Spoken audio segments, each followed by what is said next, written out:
Ngayong araw pala mga ka-jobs ay maglilitsin tayo ng kubutan na may hipon. Ipapasok pala natin yan dito sa loob ng kubutan. At nung niluto na namin, ganito na yung naging resulta.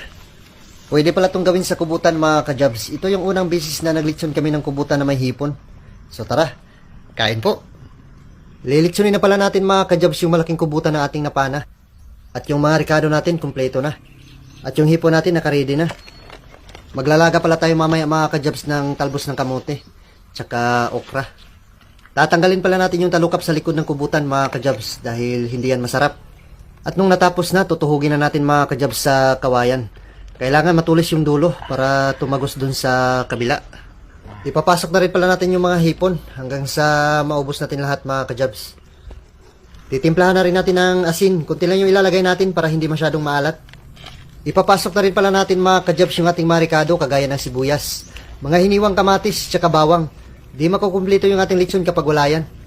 At nung natapos na, lalapatan natin mga ka-jobs ng kahoy.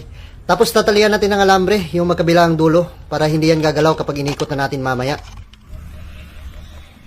Yun, salang natin mga ka-jobs yung ating litson na kubutan.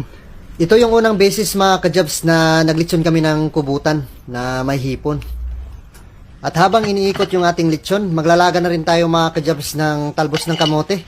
Napakasarap nito lalo na kapag may suka na maanghang. Ito yung perfect pares natin sa ating lechon na kubutan. Napakasarap nito. Lalagayin na rin natin mga ka-jobs yung okra habang tayo ay naglalaga. Papahiran muna natin mga ka-jobs yung ating lechon. Yun oh. Wow. Pula-pula na.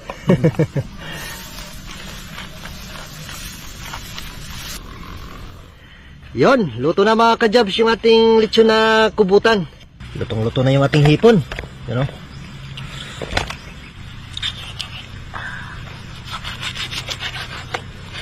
Wow.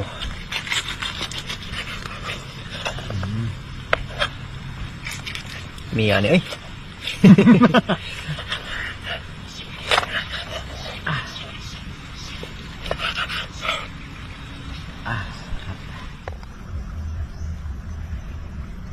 Yun, kain tayo mga ka-jobs, kain po. Sarap nito.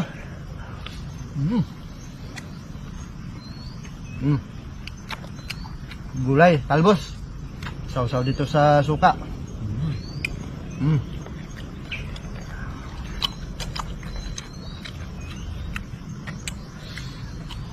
Hipon. Saw-saw.